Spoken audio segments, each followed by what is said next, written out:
In today's video, I'm going to teach you how to integrate Zapier with Moosend. Before we begin, make sure you can log into both your Zapier and Moosend accounts and keep them handy in separate tabs. We'll start in your browser. Type Zapier into your search bar and press Enter.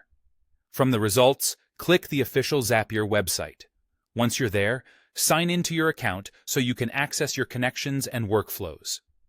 Inside Zapier, look to the left-hand sidebar and open the App Connections section. This is where you manage the services Zapier can talk to on your behalf. Click Add Connection, then use the search bar to look for Moosend. Select Moosend from the results.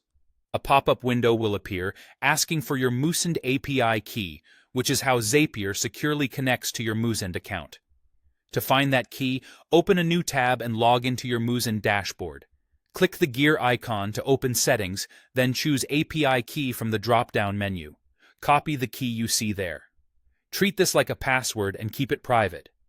Go back to the Zapier pop-up, paste the key into the field, and confirm by clicking Yes, Continue. Zapier will verify the key, and once successful, your Moosend connection will be ready to use. Now it's time to build a Zap, which is a workflow made of a trigger and one or more actions. The trigger is the event that starts everything. Think a new form submission or a new row added to a sheet. In Zapier, choose the app and the specific event that should kick things off. Connect the account for that app and test the trigger so Zapier can pull in a sample. For the action, choose Moosend as the app. Then pick what you want to happen in Moosend, such as create subscriber or run automation. Zapier will ask you to match fields from your trigger to Moosend's fields. For example, map the email field from your trigger to the email field in Moosend, and map name or other relevant details if they're available.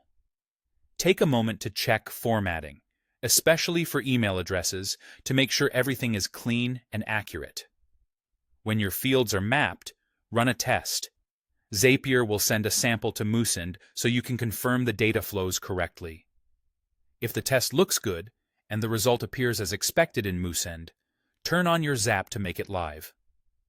From now on, whenever your trigger event happens, Zapier will automatically send the information to Moosend and perform the action you selected.